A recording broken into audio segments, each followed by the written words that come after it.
Stugotz here. I've said it before and I'll say it again. I love a good gummy. Whether I'm on the golf course or winding down after a long day of carrying the show on my back, all I need is one good gummy to help me totally relax. And now, thanks to my good friends at CBDMD, getting Delta 9 THC gummies shipped directly to your door is not only possible, it's easy and affordable. How about that? Every CBDMD Delta 9 gummy is packed with 10 milligrams of THC per gummy, and let me tell you, buddy, they work. CBDMD also has Delta 9 microdose capsules that feature 1 milligram of THC, so it's easy to enjoy them whenever, wherever. And listen, I know it's easy to get confused with all the different Deltas out there, but Delta 9 THC is the same good old-fashioned THC we've all known and loved for years. To learn more about Delta 9 and everything else CBDMD has to offer, just head to cbdmd.com/Dan.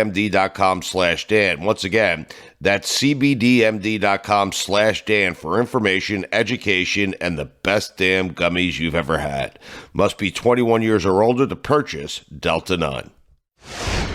I'm a yellow cab man anyway. Chris has gotten Stugotz has gotten very comfortable stealing your bit there, Chris. Have you noticed that? You know. He's not the only one. I take that as pride. As you should. It's a good bit. Iconic bit. Mm-hmm. Did I create? I love people tweet me like anytime there's any like headline out there with word comment like Chris, you see this? It's like I don't know if I created this. Maybe I made it popular. It's mine now. Take credit. That's where you failed. You created it. Okay, take full credit for it. It's your invention. It's the first time I've heard it, and Dan is right. I stole it. So I just do it when you don't do it. That's all. I hope you don't feel like I'm stealing. Billy gets in there too. It's yeah. I like it. All right. Makes me proud. Good. How you doing today, Dad?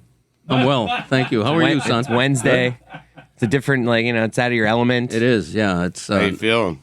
I couldn't feel better. It's terrific. I feel terrific. You got your blousey shirt on. I do. Yeah. He looks fresh and radiant. Put it on the poll, please, for me, Roy, at Le Batard Show. Is there anything worse in getting dressed in the morning than spilling something on a white shirt after you've left the house? First thing in the morning. Tough one.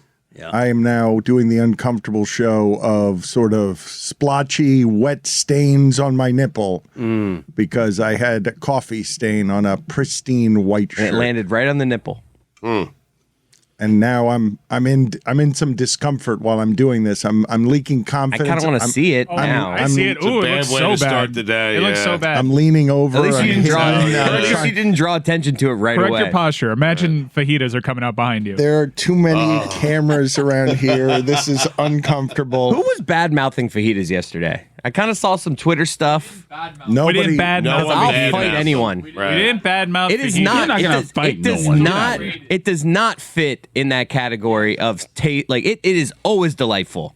What category is that for people who haven't heard the show? Category, you gotta set the category was foods that smell great and are underwhelming. They're not bad, but they just don't taste as great as they smell. Underwhelming compared to the taste. No the way. aromatic experience. Yeah. Fajitas are delicious every single time. But Mike is saying they're arguing delicious. He said the smell is better, though. I don't maybe the sound. If you want to play the sound game, the sound of fajitas, maybe. I don't. The smell. What are you doing? We keep getting stuck. Everybody on keeps the wanting to same make thing my with take Mike. an anti-fajita take. I am not anti-fajita. I told you all the types of fajitas I love. It's just not as good as the smell when it first comes out. You're not anti-fajita, and you are pro-fajita. Scott Fajita. Love Scott Fajita. Mm-hmm. I don't want to do this again. People continue to mishear you on this. Thank you for defending me. I appreciate that.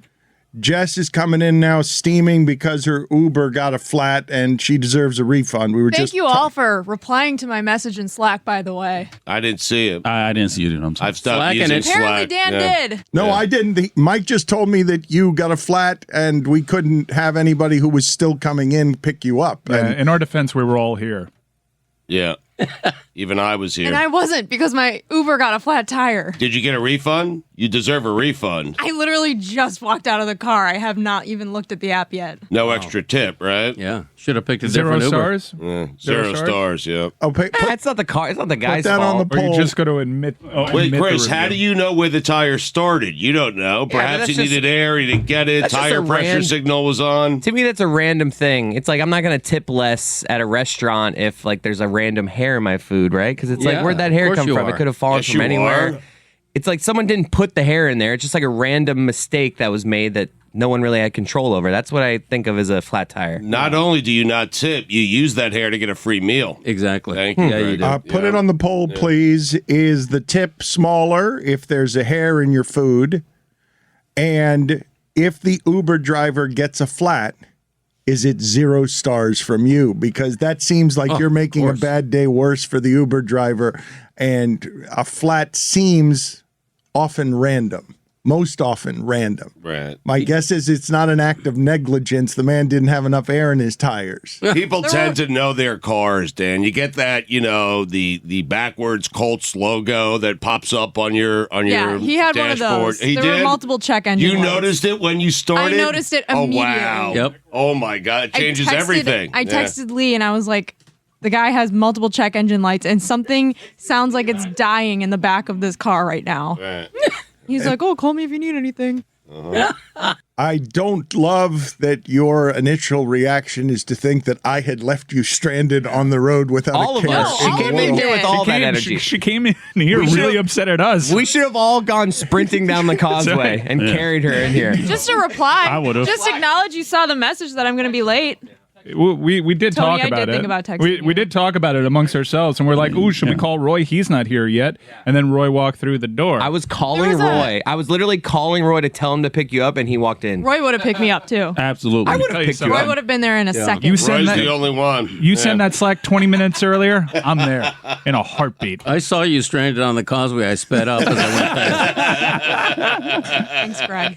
I want to get back to what Chris Cote just objected to, because this has been for 2 days an argument that Mike must be tired of making at this point, which is, please, just because I am saying something doesn't taste as good as the expectation that it brings with it to the table because of the smell, please don't make me anti that thing. But I get the context. I hear you. Context, accept it into my brain. Wrong. All right, well, you would have been pissed because OLI was bacon. I'm actually kind of with you Come on on. bacon. That I'm actually with you. But 'cause it's the bacon- same concept. That's what he's saying. but bacon's great. Because sometimes on a I've done this before with bacon. I don't want to go down that. But like sometimes bacon on a sandwich can be a little over. Like I don't love it on all sandwiches. Fajitas are always amazing. I disagree. Sometimes they're just okay. Yeah. Sometimes, and even if they are amazing, it'll never match the aromatic experience. I don't actually want to have this conversation He's again. doing it to me again, Dan. You see Kept bringing this. it up though. But the reason I'm going bringing back it to up it. It's is to weird. talk about Kevin Durant. Oh, Of course. I He's am. the fajitas of the NBA. I can see that. I want to talk about how people listen and how they argue in sports, because yesterday, I went home with this yesterday in a way that surprised me. I'm like, these guys think Kevin Durant's career is a disappointment. it is. Yeah. Well, just hold on for a second, okay? I've thought it for years. Okay, can you please just allow me to get the Sorry. thought out Yeah. before you again hit Now the I same get- he's note doing on the the thing, thought yeah. I mean, that you've had for a keep long bringing it up. time? Yes, Underachiever. my point is on expectations, because I'm guessing that you could probably make, if this is your barrier or your starting point, you can make Shaq and LeBron disappointments too. But Shaq is. Wow. you can do that, but then the standard is just Stugotz's Exactian standard of it's Jordan, and that's the only choice. Like you're not, that everyone else in this climate is going to be fajitas.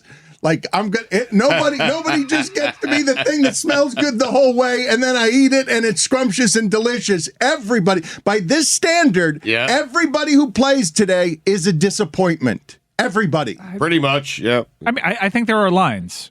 But here's a sports fajita. The Boston Celtics Big Three. They won a championship. You look at it on the balance. Hey, we raised a banner that's good for us. Hurrah! But generally disappointing. They should have won more. I would say the big three with Miami. You could make that argument. They won 2 in 4 years. Should have won 4. All right, but Fajitas. if that one is a different discussion that I'd like to have with you guys.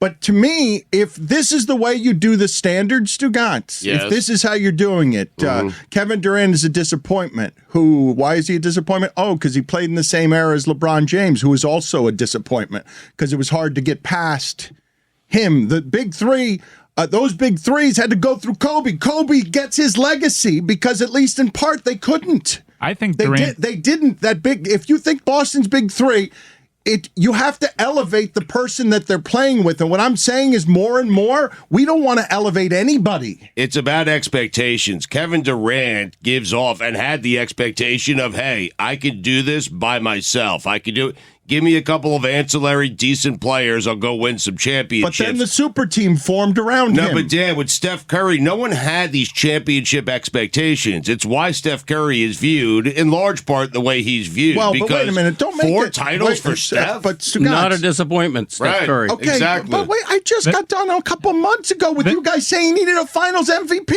Well, he got it. That was a Fajitas conversation. I just got a dismissal of Stugotz ripping Steph Curry like the day after the final. Yeah. Do it again. I think with one NBA Finals, the narrative around Steph Curry and Kevin Durant changed, and the entire time in Golden State when the two were together also shifted a little bit. I think over one off season, you look at the expectations for Kevin Durant's career and his talent, and you could say mildly disappointing, especially since Golden State did it without him. Who else can be in this category, please? Because you're talking of such a level of greatness where you are so awed by the skill that the fact that he's historic or / unprecedented or best ever is still disappointment to you. Puts your standard in a place where I don't put my standards for sports. Like I would like to stop a few notches before that to appreciate excellence when it's better than anything I've ever seen before I get to, and also you weren't quite good enough to be in my top 5. Well, we have this conversation in almost every NBA playoffs. The perfect sports fajita is Chris Paul. He'd be on everybody's top 5 point guard list of all time. Yep. But a disappointing career because he's never won the title. When you weigh disappointment and legacy and all that stuff, you have to factor in injury history. You have to. It's not fair. It's not Kevin Durant's fault that he's been injured a lot, but it is a factor in discussing whether his career has been a disappointment. May I, for a second, though, just again say to you guys, like, if you're going to be in the era and compare across eras, can I ask you to not forget the history of how the last 12 years happened? Not just that Durant kept stopping at LeBron's doorstep, but that the big three that is of disappointment, LeBron could not get past the big three that was a disappointment in Boston. And so he formed his own big three. And Durant couldn't get through that big three that had been formed as a counter to a big three. So what Durant is playing in is an era of all the teams get together and are the Jordan team. And against that is what he lost. And then when he made his own, you said it was unfair. When he countered with his own super team to losing to the super teams because he thought you'd give him credit for that, right? Then you said it was too easy because you don't join a super team, even though you crown LeBron on his super team. You crown Dirk for beating that super team. Oh, I think it tarnishes LeBron's legacy a little bit that he couldn't win one before he formed a super team, and then he only won 2 with that super team. But my point is that's the era they're competing in, and only one can win with the super team, right? Like that's only one of them can win, and if that's the climate around what we're talking about, if the whole sport changes, and the expectation is now either beat a super team or don't join a super team. Right.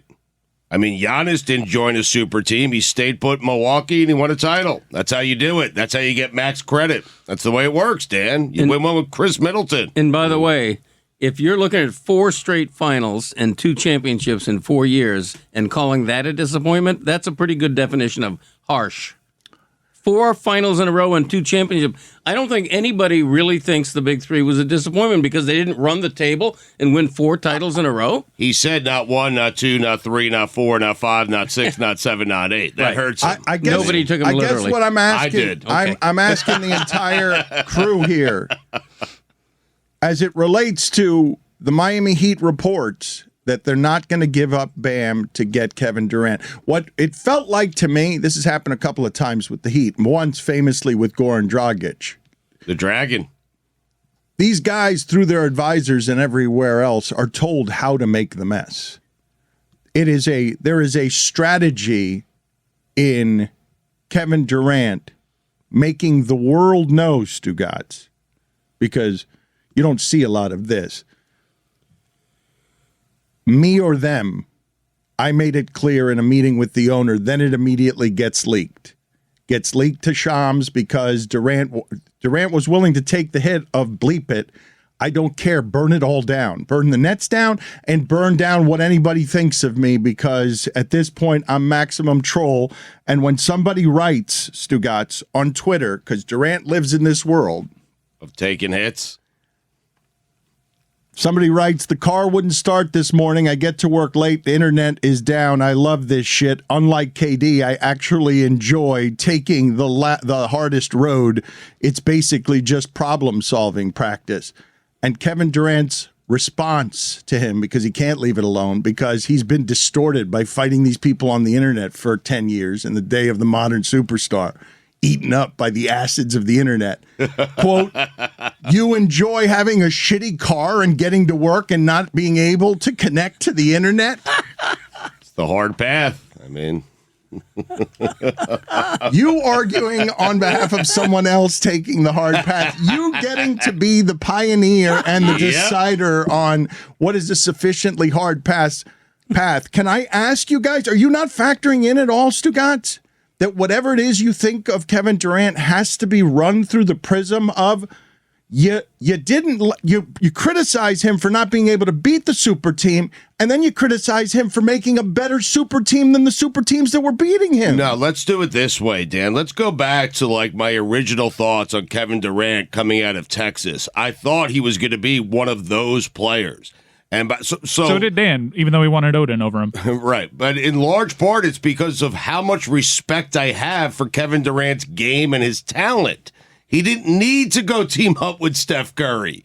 He did one title in Oklahoma City would have done more for him than the 2 titles he won in Golden State. Just one. Okay, so now it worked for Giannis. What I was going to say about these teams now that want Kevin Durant, all these shadow personalities that make the decision, how's Durant going to do this? Because it's orchestrated, Stugotz. Mm-hmm.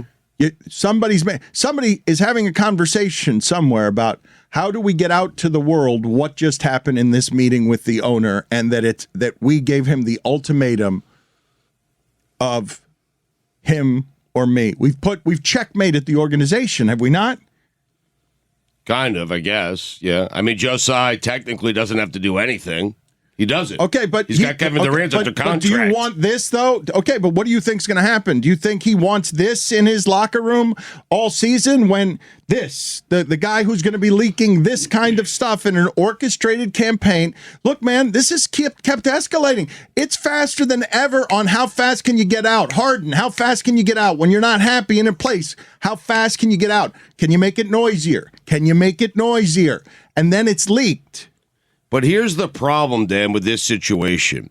Harden didn't choose his coach, the GM. Kevin Durant and Kyrie got there. They chose Steve Nash. First off, Sean Marks is the guy who brought him there, so he's clearly good at his job. Sean Marks got them to go to Brooklyn. Those two could have teamed up and gone anywhere. Hold on. They chose Steve Nash. They said they didn't need a coach. Now it's the coach's fault? Get out of here. He has to be traded now because of this ultimatum. He has to be traded. They have no choice, and Brooklyn's bargaining power just went down because of it. Stugotz, I think you're misreading this when I tell you it's orchestrated. I thought that this was clear what had happened here. Perhaps I have this wrong. Somebody please correct me if you look at it another way. Okay.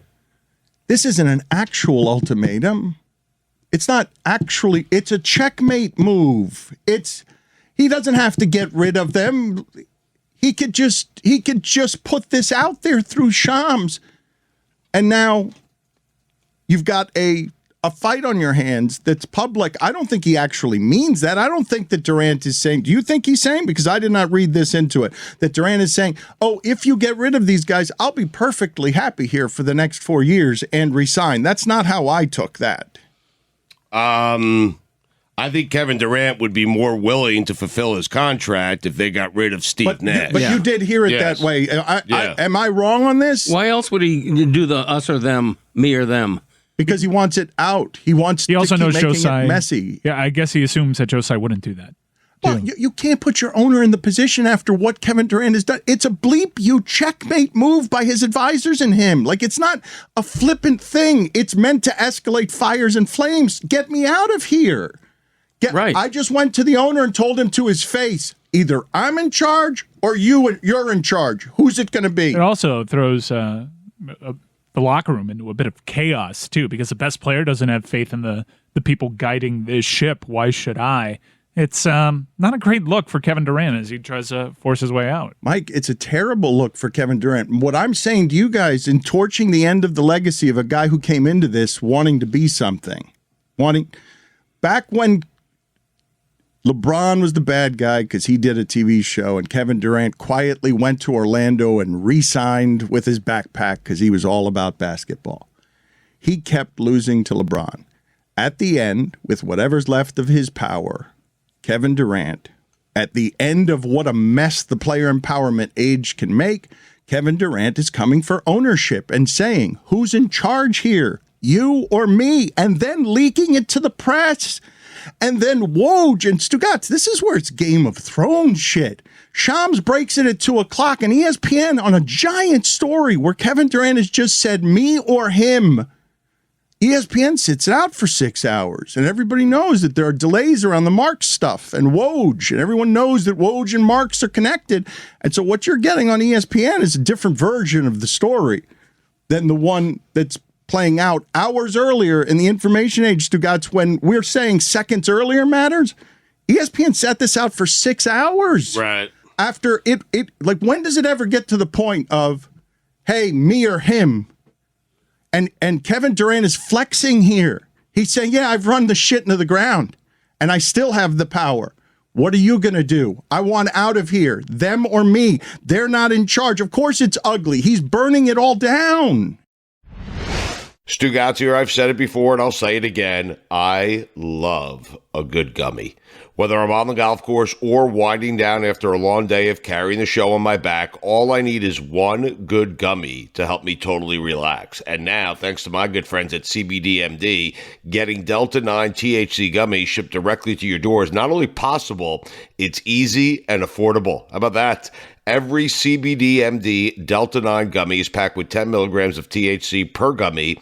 And let me tell you, buddy, they work. CBDMD also has Delta 9 microdose capsules that feature 1 milligram of THC, so it's easy to enjoy them whenever, wherever. And listen, I know it's easy to get confused with all the different Deltas out there, but Delta 9 THC is the same good old-fashioned THC we've all known and loved for years. To learn more about Delta 9 and everything else CBDMD has to offer, just head to cbdmd.com/Dan. Once again, that's cbdmd.com/Dan for information, education, and the best damn gummies you've ever had. Must be 21 years or older to purchase Delta 9. Dan Le Batard. One of the great benefits of being married is your wife's purse. You can put so much stuff in there. I would hate to be your wife's purse. You walked in here the other day with silverware in a pocket. That's right, because my wife wasn't here to put it in her purse. Stugotz. Your wife must be amazed at what a child you are. What do you mean? Just your eating habits. How prepared I am, you mean to say. Your eating habits, you know what? The mess that your desk is. Yeah, the mess that my desk is. I'd just like to say this right now. Every single person in here, every one of yous, has benefited from something that I've had underneath my desk. You think that I haven't give people spare socks before? Because you'd be wrong. You're a hoarder. I'm prepared. Underwear. Underwear. Chris wore my underwear once. This is the Dan Le Batard Show with the Stugotz. We are presented by DraftKings Sportsbook, an official sports betting partner of the NFL. Download the DraftKings Sportsbook app today and use code Dan for a special offer when you sign up. That's code Dan, only at DraftKings Sportsbook. That's exactly the point we were all trying to make yesterday. Yeah. He has made bad decision after bad decision after bad decision, and it's why he won't be viewed as one of the all-time greats. Wouldn't you dub that disappointing? That has almost next to nothing to do with what I think of him as a player. I don't know. It should. I mean, It's been a disappointing career if he's making bad decision after bad decision. I'm not saying he's not great. I'm just saying he's fajitas. Ooh, did someone order? Should have gotten those. Oh, man. Can I get... I'm hungry now. That's awesome. Oh, yeah. Excuse me, sir. Can I get extra cheese? It's Thank too you. early for fajitas, is it not? Never. It's never too early. Breakfast fajitas. What do you have in your mind? On your shirt. And then that plate comes out a sizzling. Can I get a frozen marg with a floater, please? Thank you. Too early for fajitas. It might be too early for that. Roy, did you just lash me across the face with stain on your shirt? Yes, I did. Don't you dare say that about fajitas. Come on, it's too early. Get out of here. This gets me thinking, who else in sports should be on the fajita platter? Presenting the sports fajita. This is For the beef, we have Dan Marino. Wow. what? For the chicken, we have Chris Paul. Excellent. For the cheese, ooh, you're going to get pissed. For the cheese, we have two-time Super Bowl champion Peyton Manning. Yep.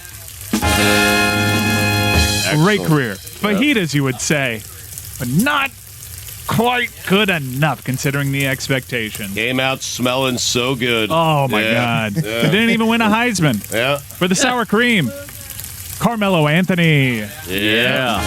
Excellent. Keep in mind, he won a national championship at Syracuse. Expectations were sky high. Yep. Just missing that little something to make it as good as it smells. Mm-hmm. For the guac, you can't say one without the other. Stockton Malone. There you go. The mailman. No doubt. The peppers. Ooh, this one's going to piss people off. Wilt Chamberlain. Well, this still. Not enough championships. Growing up, I've been Just told how one. dominant Wilt Yeah. is. He has a photo of him holding the 100. Just one championship? What? Yeah. For the onions, Aaron Rodgers. Oh, yeah, that's fair. Excellent. Just one title? Are you shitting me? Mm-hmm. Not good enough. For the tortillas, Mike Trout. Trouty. Oh, baseball's so unfair. I to don't do that to understand someone that in team. Baseball. Just don't But understand it. that's not. Is it even fair? You know how It's good. How's it fair? You know how great Mike Trout is. How much?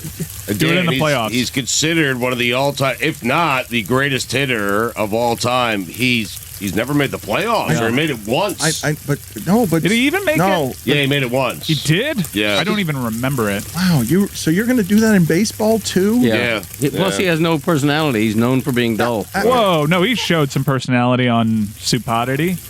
He's getting better. He did. It sounds like Putting it's himself just out there. raining now. It doesn't sound delicious. It I could fall sounds. asleep to this. I'm hungry and sleepy now. It's the It's calm like app. rain and fajitas. it's- Close your eyes. It's raining on the fajitas. Do you realize my dreams are filled with raining fajitas? Oh They wait, are. this was the Scott Fajita sound of him walking through a forest during a storm. Excellent. Wrong sound, Chris. This is, you know what? This is stop being a fajita, and now it's somebody with a raincoat walking through a dark place near a cabin, and it's raining really hard. There are leaves on the ground. I don't know why, but I got to pee. It's Rambo. For the lettuce, Xander Shoffley. What? He's only won an Olympics. Outta here. Best without a major, I think. I don't know if he's the best without a major, but he's in every major. Well, we He's can all going to agree. break through soon. We can all agree he's a fajita. He's a fajita. If that. How now. many more ingredients are there? There's one last one. Can't have fajitas without the pico. Rick Riley. Never got it. Rick Riley. He's right. Couldn't do it under the big pressure of the big contract and the bright lights. Jessica, do you know the whole, as someone who is Sports Illustrated in the modern incarnation, do you have any idea what this history of Rick Riley is? Because I don't believe a lot of people know the story you're talking about here. I don't know why he's on this list. I know who he is and like what he's done. I mean, you worked for Sports Illustrated, so Yeah, in like 2010s though. Yeah, but I You'd be imagine his interested photos in the what- hallway. You'd be interested in what Rick Riley. I know who he is. But why is he on Is the there a fajita statue? list? Well, because here's a stat for you. Rick Riley has never made me laugh once. It's a good stat of the day. I mean, Little known fact. he came out of journalism school, smelling great. Didn't taste so great. Rick Riley was in beer commercials. Huh? He made sports writers famous and made sports writers money. There was a bidding war between ESPN magazine and Sports Illustrated over Rick Riley, and he launched the age of sports writers as comedic talents, and he landed at ESPN, and he got immediately lazy, and he was the best sports writer in America, bar none, at Sports Illustrated. Many years He wrote the back page, the little pithy column, right? he was for 10 years. Yeah. Super pithy. Very pithy. He was the best before he got to ESPN, and then he got a lot of money, and Mailed it in. Hall of Famer. yeah, and then got into ESPN and criticized Kevin Durant for taking the easy path. I literally, wow, Jess is so young, and I just realized because the internet, people don't go to dictionaries anymore. Off air, I told her, look up pithy in the dictionary. And she proceeded to actually look up pithy in the I dictionary to didn't give know me a what I was definition. missing. I was like, okay, I know what it means. Is this a quiz? Are we taking the SATs? The joke is that there's a photo of Rick Riley next to the word pithy, but I just realized someone your age doesn't actually have any experience with a dictionary. Why would you? Rick Riley was not a good person to put on this list. How many times has he made you laugh? Oh, I admired him as a sports writer. There we go. 0 times. Would you go to his funeral? Oh no. Would you kill him? That is not a game we're playing. What? Murder or not murder? Right? What'd you think about it? If you could get away with it. What? Oh, If you could get, that's an important caveat. We are not, guys, we are not Wait a doing minute. this. Let's Dave play Hyde. this game. No. Hold on. This is an escalation of this Mike, game I did if not you see coming. knew you could get away with no. Listen, Mike, Not ending someone's life. Mike. Shame on you, Greg. this is what Greg Cote is saying, and I put it before caucus to vote on it. Please. I want to vote on this. Greg Cote is saying you're not advocating to actually murder someone. You're just saying Correct. you're totally getting away with it. 1 minute they're alive, the next minute they're dead. You've killed them. No one will ever know. Your conscience will never know. You will not have a moment's guilt about it. It will be a clean extinguishment. I am not going to murder someone just because they didn't make me laugh. If that were the case, there wouldn't be a cast of The Big Bang Theory. Who would you nominate, Greg Cote? Well, I was being hypothetical. No, I'm now not that we're here- actually no, but now- advocating but now- killing Dave Hyde. anyone. Now, Dave Hyde. why You've did got Hyde- me. why do you You've got me gutting his young nemesis. Sheldon like a I mean- fish. I'm not going to do this. Why do you keep killing Dave Hyde? I'm of not the killing Sun Dave Hyde. I'm wondering if Greg would kill him. Sentinel. If he can get away with it. Greg Cote doesn't have rivals like that in the sports media. I used to. There have been a couple over the years. Like Dave who? Hyde has never been one. There have Name been. one. I like Dave Hyde. Can we name Okay. one? Charles Name Bricker. names. Oh, wow. Charlie Who Bricker. hung up on my wife once when she called me a Dolphins fan. Okay. All right. So if you could get away with it, Don't ask him this. Is Charles Bricker still with us? I have no idea. Doesn't sound like I have to and kill if him he now. isn't, I have an alibi. Let me go back a moment because I will tell this story now publicly that Greg Cote has aired this local laundry. Greg Cote, the happiest I've ever seen him, was one day. Oh, yeah. I just remembered. I knew where you're going. And I was happy. I'm still happy. It's what I believe to be the happiest moment, Stugotz, yes. of Greg Cote's entire life. And knowing the story I'm about to tell, Greg Cote, would you say that it was indeed the happiest moment of your life? Oh, it's on my resume. Okay. Yeah. Was that happiest moment of your life June 5th, 2012, when he died? Yeah. Where were you on that day, coincidentally? I didn't know he had died, and I'm sorry to hear it. That's what someone would say if they murdered him. Obviously, I had a professional animus against him, not Throw people off the scent. We have an off ramp here, Greg. Before we go too far, I suggest you take about it. the happiest day of Greg Cote's life, or do you want to wait till the end of the segment for the payoff? I'd love to relive it. He was so happy because he opened up the newspaper. And having picked games against the spread that week, Charles Bricker, NFL expert, hated rival of Greg Cote, went 0-17 against the spread. There were a few buys. It was actually 0-14, but I'll take impossible. it. I'll take it. If you try to miss every game against the spread, you cannot do it. And he did the impossible. In my office, I got to take a picture of it and tweet it out. In my office, I still have the cutout from the newspaper where it has his record as 0-14 that week. You can't do that if you tried. Career highlight. You still have it up there? Yes. I mean, the man's dead. Well, and I'm sorry to hear that. Let it go. I didn't know it until today. For 10 years he's been. What is your other rival? Who is your other rival? I don't want to get into that. Yeah, I said one. It was your game. Let's leave it at Charles Bricker. We're not going to do better than Charles Bricker. There's not going to be a payoff better than 0-14 Charles Bricker. Yeah, because with the other rival that I once hated, we reconciled a little bit, so I don't even want to mention him. That's nice. You came in here with a dark energy, my friend. And a dark shirt as well. Yeah, that's your murder shirt. Yeah. Your Dexter murder outfit. It's also the shirt you wore 2 days ago. Oh, man. You ever heard of laundry? You think it's been since washed? the draft? You wore to the draft on Friday night, the highlight draft. Yeah. You watched it since then? Maybe. Wait a minute. That Maybe seems not. like a confession. That seems like maybe there is. Yes, sometimes I wear clothes 2 days in a row. Is that a felony? Nope. Thank you. Put it on the poll, please, at Le Batard No, Show. but talking about murdering people on a podcast probably is, Greg. I'm kidding. It's just a hypothetical. Misdemeanor. And I'm genuine. By the way, I am genuinely sorry to hear that Charles Bricker passed away. It's what a killer Are you would going to say. take the record down? My condolences. No, that'll stay up. But my condolences to what anyone who loved him. It's Both what of them. someone who had killed him 10 years ago would say. Both of them.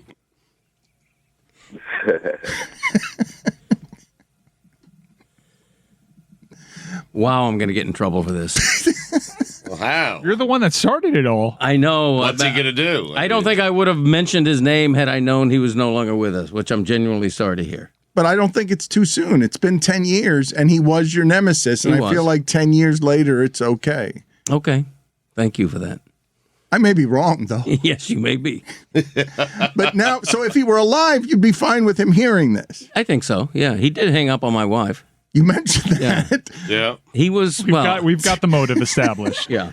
You will not abide that disrespect. Right. You are a noble man who will not abide that insult lightly, and you will dance happily Yes. on his 0-14. No, on his 0-14, not on his grave. No dancing there. I'm not dancing. But the 0-14 will Smiling, remain, maybe. right? Smiling, maybe. Well, But is it time for a commercial break? What are we Suffice doing to say, this is your greatest rival in the history of this market, in the Yeah. newspaper wars of this market. here? Correct. Yes. We were on the beat together. I only covered the Dolphins as a beat in 90 and 91, and we were rivals, and we were bitter rivals. Everybody makes fun of Dave Hyde being a bitter rival. He's not. He's a friend of mine, but Charles Bricker was legitimately a bitter rival. We did not like each other, and it got pretty personal. How did that manifest? If you went to a media room at a sports arena, would crowds part? Would the temperature of the room change? Would everyone know there was beef? At that point in the Dolphins locker room and in the Dolphins media room, yes, You could cut the tension with a knife. I suppose you could. With a tension-cutting utensil. That's you correct. could go in there Yes. and just, because you and Bricker were facing off, and it was like two big bulls. He was an angry man. Bricker, I don't remember ever seeing him laugh. I don't remember seeing very many smiles from him. Must have been a Rick Riley fan. He was made of sandpaper. Yeah. He was also hated on the tennis beat. Was he really? Yeah. He was not a nice person. Just like you said after Hank Goldberg died, so I don't feel too bad saying it about the Oh, late really? Charles That's Becker. where you're going to allow me to Yes, correct. grant you permission? Way to own it. I did mine as just content. I was joking the whole time. Oh yeah, you were joking. Sure you were. No, you weren't. I had such a bit laid out, and then Stugotz rolled in another direction on me by heaping praise on Hank Goldberg, and so I was out there alone. As I did, a good man. I was hammer. zigging while others were zagging. You guys, I wanted a trilogy. You guys were just legend. And we still haven't found out what Stugotz did between jobs, slinging munis, and the story falls apart. And we don't know why Stugotz won't say what would be a trilogy about Hank Goldberg. But 10 years later, I think we could eulogize Charles Bricker. He was a bitter, angry man, hated across tennis and football, who once went 0-14, picking against the spread, and furthermore, thought he was better and knew more about football than Greg Cote, because this is the start of it. Right. The start of it is that Bricker carried himself like an old-time football guy who had Hall of Fame credentials that Greg Cote did not have. Correct. Yeah. And by the way, this is breaking news, perhaps. I don't think Charles Bricker has passed away. I think that's not the Charles Bricker. Pretty Really? common name. I just Googled. Common name, huh? Fine. I just Googled Charles Bricker death, and the obituary I read was a guy who was about Charles Bricker's age, but didn't look the least bit like him. Okay, Wasn't wait a my minute. Charles Bricker. Who's getting fined $50? Is this Charles Bricker, Dan? Cortez and I in the back here were doing some research. We Is that found him? a Charles Bricker that looked like the guy my dad. It just looked like the guy. He worked for the That's what he Herald. looked We found a guy that worked for the Herald named Charlie Bricker. He never worked for the Herald. He did not. He worked All right, well, for the then- Sun Sentinel. He wouldn't be a rival if he worked at the Herald, right? Exactly. Oh my God! I can still dislike him, but Christ. he wouldn't be a rival. The hour ends with an amazing mystery. It's Charles. Who killed Charles Bricker? Who is Charles Bricker? now you have to suffer the consequences of a living Charles Bricker receiving this episode. You talking excitedly about his death while he's still very much alive. At least you're not wanted for murder anymore. Thank you. All right, you're off the hook. The sweetest posthumous, non-posthumous revenge Charlie Bricker could ever have.